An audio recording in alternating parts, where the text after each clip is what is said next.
ভাবি কি দেবরের কাপড় ধুয়ে দিতে পারবে? ভাবি দেবরের কাপড় কেন দেবে? দেবরের হাত কি হয়েছে? দেবরের সমস্যাটা কোথায়? ভাবি কেন দেবে? হ্যাঁ, দেবর যদি ছোট বাচ্চা দেবর হয়, হতে পারে ছোট মানুষ, তাহলে তো ছোট মানুষ হওয়ার মানে তো তার বাপ মা শক্ত, সেক্ষেত্রে ভাবির কাছে এটা আসবে কেন?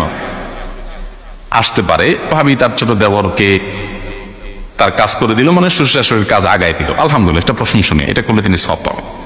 কিন্তু বুড়া দেবর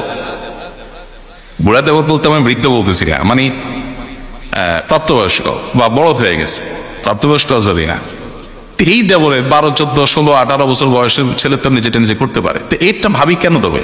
আমাদের দেশে খুব বাজে একটা সংস্কৃতি এটা, যে বাপ মা আশা করে যে আমার বৌমা আমার এই ছেলেগুলা যেগুলো বিয়ে শাদী হয় নাই, দেবর যেগুলো আছে, এগুলো সবগুলার কাপড় চোপড় তো এদের সবগুলার কাজ কাম করে দেখ, এদের মশাইটা টানায় দেখ, খুবই গর্হিত ভাবিদেরকে দিয়ে এগুলা করা, এটা তো তার ডিউটি নেই। তুমি চান্দু হাত পা তো তোমার ভালো আছে, তুমি নিজের হাত পা ভালো থাকতে ওই ভদ্র মহিলাকে দিয়ে কেন দেওয়া? তুমি বিয়ে করার পর তোমার বউ যদি ধোয়, সেটা তোমার বউয়ের ব্যাপার, তোমার বউ তোমারটা ধুয়ে দিবে, সেবা করবে, কিন্তু তোমার আর বিয়ে করছে তোমার ভাই, সেবা করবে 14 গোষ্ঠী, কি কোন জন্য?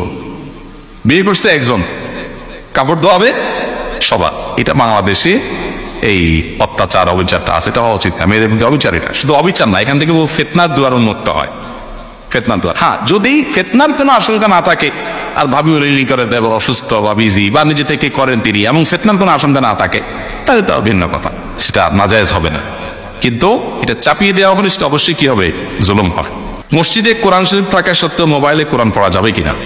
মসজিদে কোরআন রাখা আছে, মোবাইলেও কোরআনের অ্যাপে কোরআন আছে, আমরা এই অবস্থায় কোরআন থেকে অ্যাপ থেকে কোরআন তেলাওয়াত করতে পারবো, কোনো অসুবিধা নেই। কিন্তু মাঝে মধ্যে এই মোবাইল, এই ডিভাইসটা, এটাকে একটু সরাইয়া একটু প্রিন্টেড কোরআন হোক বা অন্য কিছু হোক, বই হোক, আমরা একটু যদি পড়ি, অর্থাৎ এখানে না পড়ে যদি ওখানে পড়ি, তাহলে সেক্ষেত্রে আমাদের জন্য অনেক দিক থেকে ভালো হয়। এখানে আপনি পড়তেছেন, হঠাৎ করে নোটিফিকেশন আসলো হোয়াটসঅ্যাপে একটা, আরে কি পাঠাইলো, আপনি ডুবে গেলেন সেখানে, ডিস্টার্ব হবে কি হবে না?